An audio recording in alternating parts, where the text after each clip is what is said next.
Love My Soul family, and welcome to today's first episode of our new series, A Course in Miracles, 365 Days. We are going to be reviewing the lessons on a weekly basis. This is a very powerful book that are Jesus' teachings compiled, and they are going to guide us towards love and living through our higher self versus the ego, which is fear-based. And if you want to go even deeper, make sure that you do listen to my teachings of the first 31 chapters. They're all available at my School of Light, ChristyRamirez.com/school. And I promise you that once we're going through these lessons, you're going to understand deeper what really we are talking about, because there's so much deep understanding that we can really break down, and it's just going to be able to help us enlighten our life and also improve the quality of our everyday living, because living through love is living through a high vibration. And I can't tell you how many people living through fear are limiting their potential and also blocking miracles from being manifested.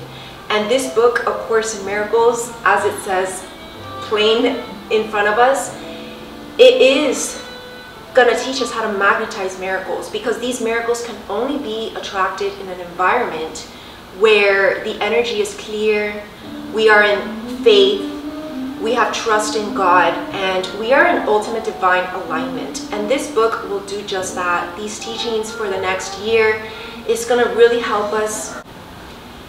And Jesus, being that he is the ascended master of healing and love, and he was the Son of God, he was here to guide the collective, guide the people, and also illuminate the way for them to get access to these gateways of heaven. So this is just very important for our soul journey and the evolution of our spirit, because again, we are more than just flesh, Jesus being the ultimate example of this, and he did come here for our salvation, for the freedom of our sins. And this is all in the first 31 teachings. We speak about atonement, what it takes, the power of forgiveness, and how to repent your old life, maybe sinful ways, and then converting and transforming and transmuting into this new self that is of light.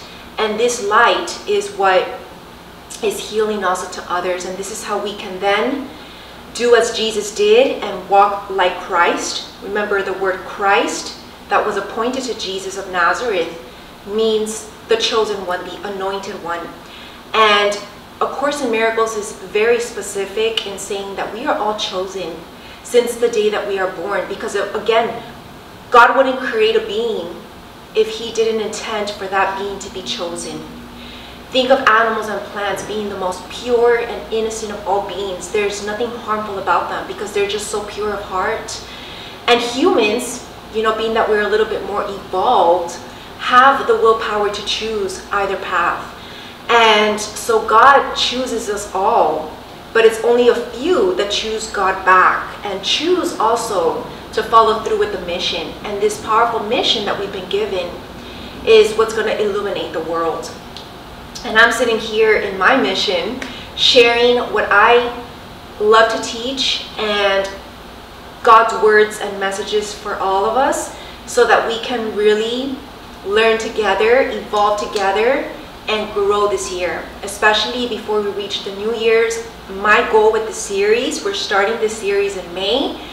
We have till the end of December. That's my goal. I want to be able to do about 6 lessons per gathering and unite probably once a week.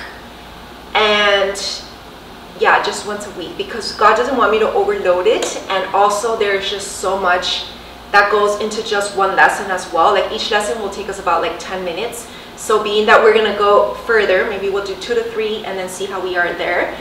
And I just want us to enjoy this moment that we have together. See this as our new weekly ritual.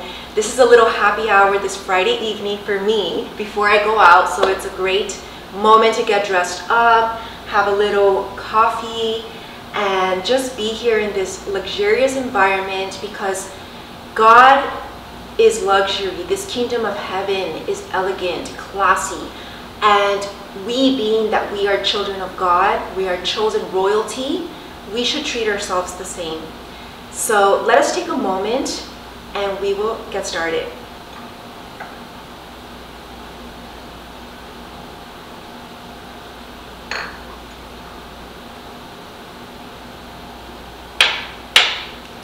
Alright, so we're going to read the introduction today, because the introduction is a very important foundation for the rest of the lessons. The rest of the lessons are shorter, but this is very important. Okay, so a theoretical foundation such as the text is necessary as a background to make these exercises meaningful. Yet it is the exercises which will make the goal possible. An untrained mind can accomplish nothing. It is the purpose of these exercises to train the mind to think along the lines which the course sets forth.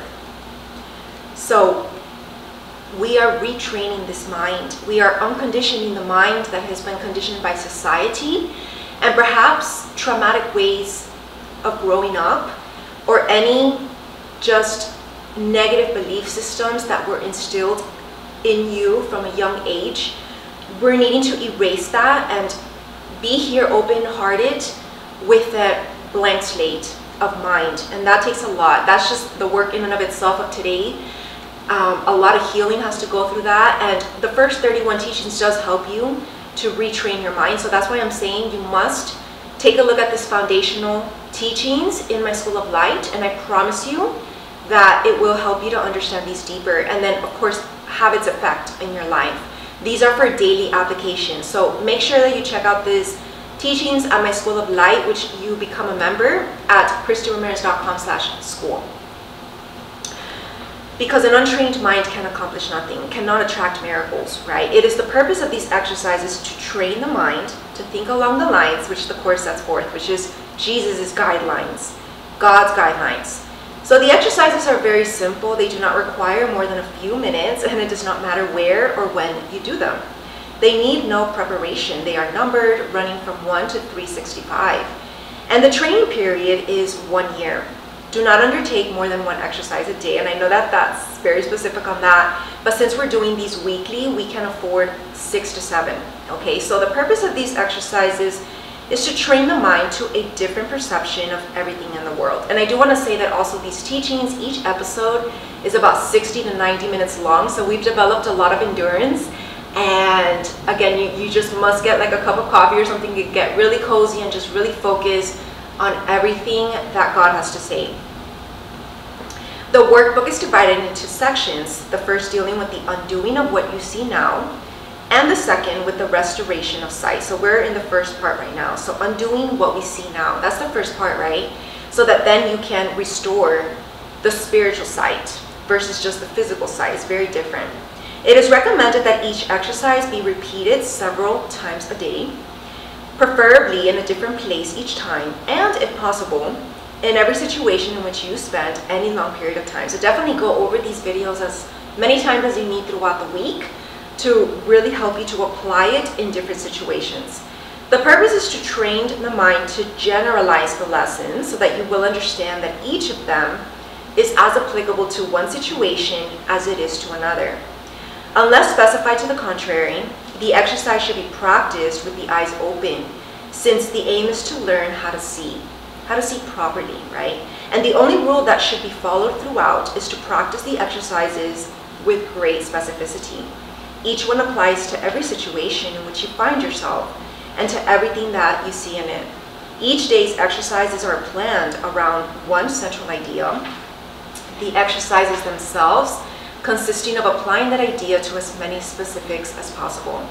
So be sure that you do not decide that there are some things you see to which the idea for the day is inapplicable, as the aim of the exercises will always be to increase the application of the idea to everything. And this will not require effort, only be sure that you make no exceptions in applying the idea. No exceptions, right? This applies to everything. And some of the ideas you will also find hard to believe, and others will seem quite startling. It does not matter. You are merely asked to apply them to what you see. You are not asked to judge them nor even to believe them. You are asked only to use them. And it is their use which will give them meaning to you and show you they are true. So remember only this: you need not believe them, you need not accept them, and you need not welcome them. Some of them you may actively resist, and none of this will matter nor decrease their efficacy. But allow yourself to make no exceptions in applying the ideas that the exercises contain. Whatever your reactions to the ideas may be, use them, and nothing more than this is required. All right, so let's get started right away with lesson 1, which is one of the most powerful ones. Nothing I see in this room, on this street, from this window, in this place means anything.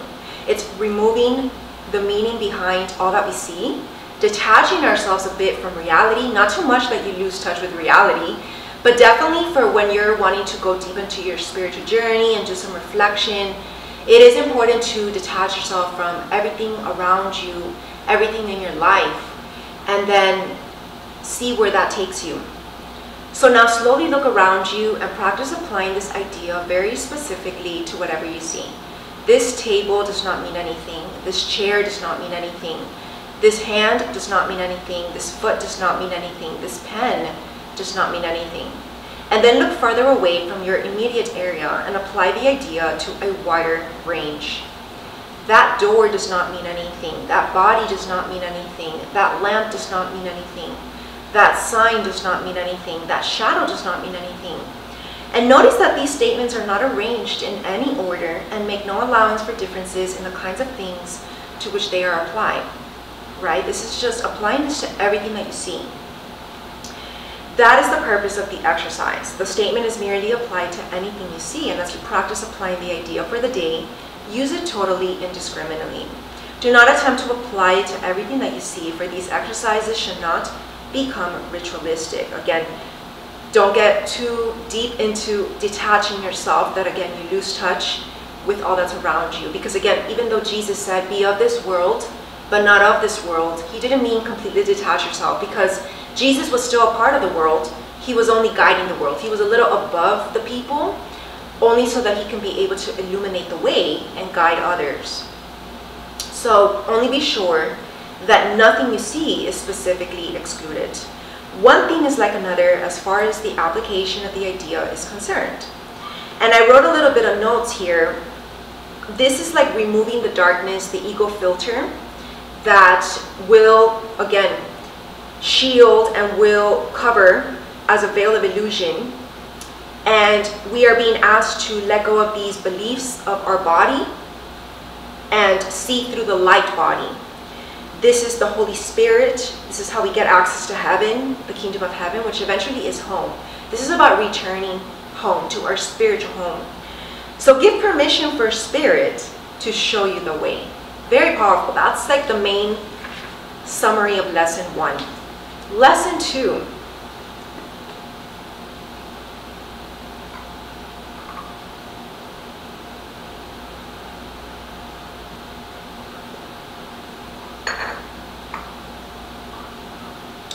I have given everything I see in this room, on this street, from this window, in this place, all the meaning that it has for me, right? We have given it meaning.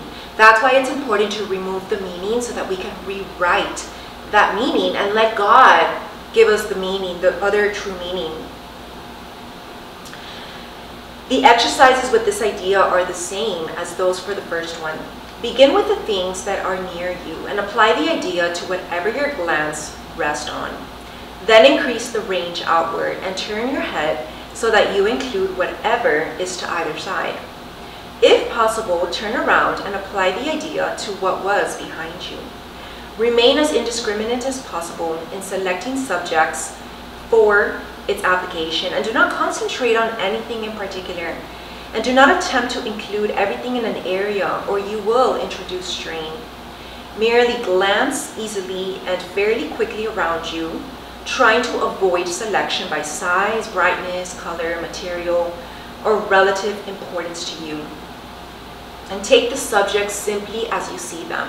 So it's about seeing this table as a table versus such a beautiful, luxurious black velvet table or ottoman, whatever you want to call it, right? Remove the descriptions and just see it for what it is. That's how we also see truth, right?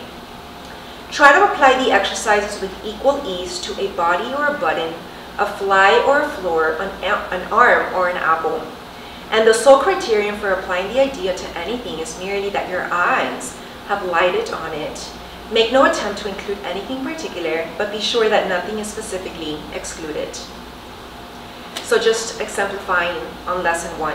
Lesson 3, I do not understand anything I see in this room. So this is again, since we acknowledge and we accept that we have given our own meaning to something, right? It can be an experience as well. Think of experiences now, we're getting deeper. If you have a belief system about maybe relationships or love, that love is not real, it doesn't work out, something always fails, that's almost like a negative belief system you've given to just the term relationships, right? And that concept. And then lesson 3 is asking us to accept that we don't understand anything because we were the one that gave meaning to it. So it might just not be true. It's very subjective truth, right?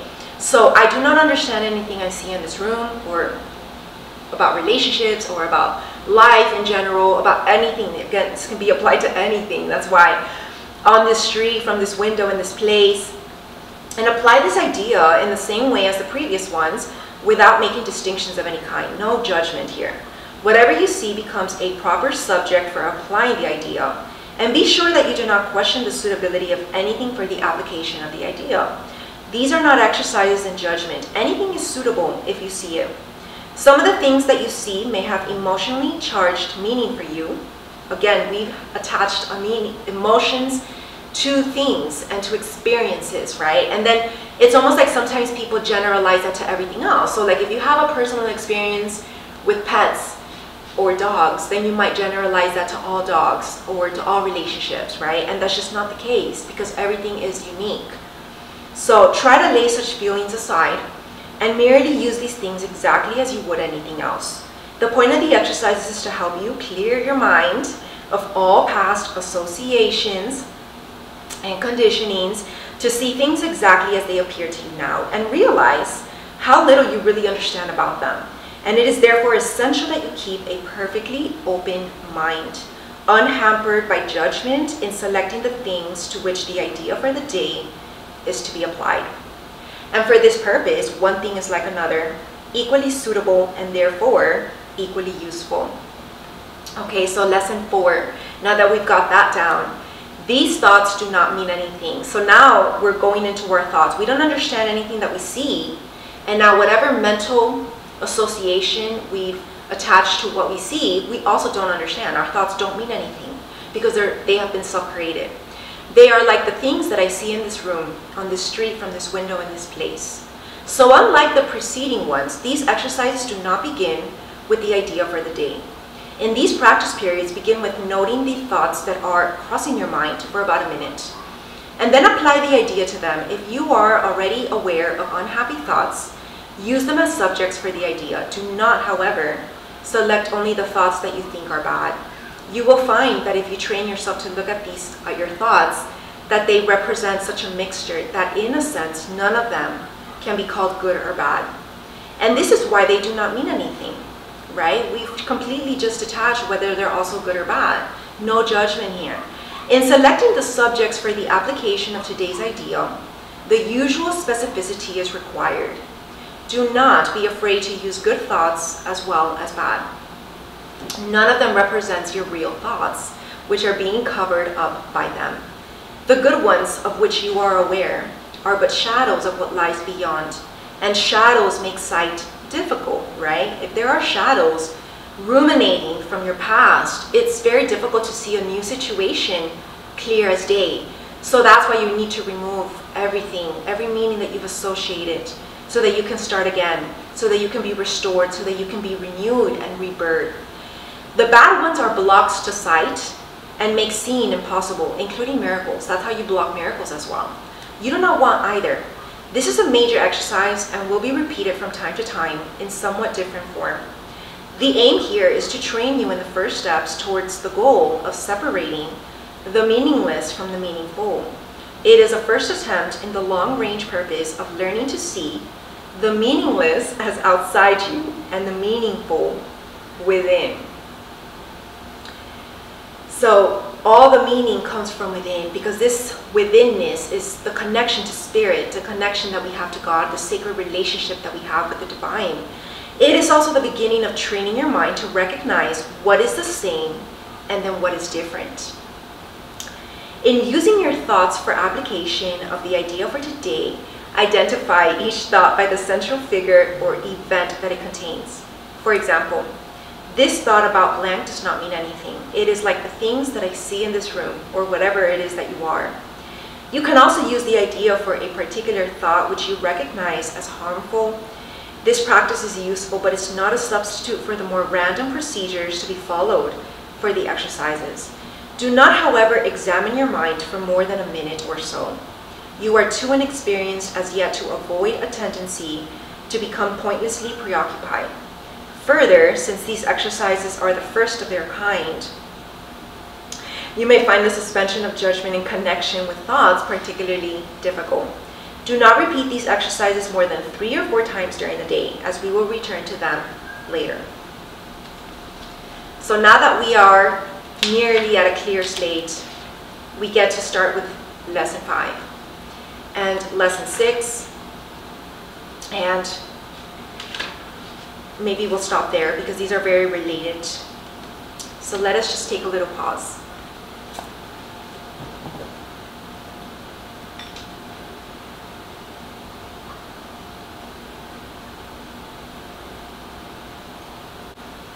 All right, so let us continue then with lesson 5 and 6 for today.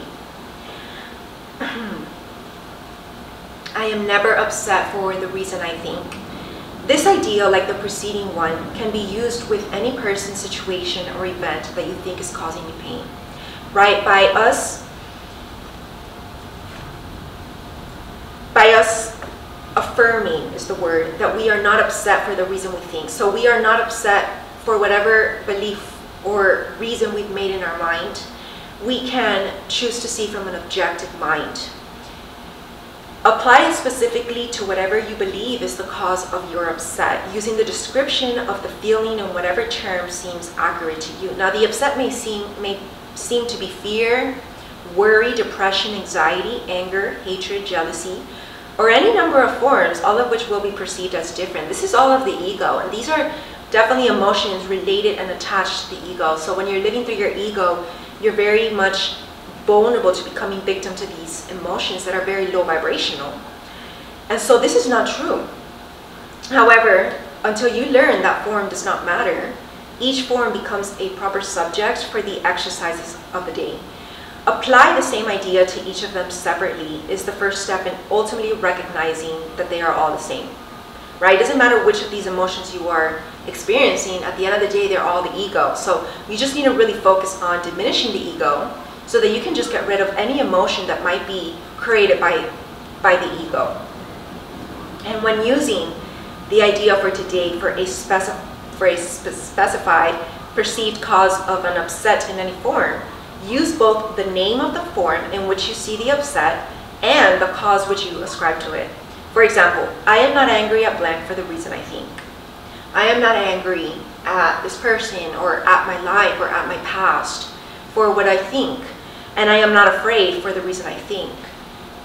Now, again, this should not be substituted for practice periods in which you first search your mind for sources of upset in which you believe and forms of upset which you think result.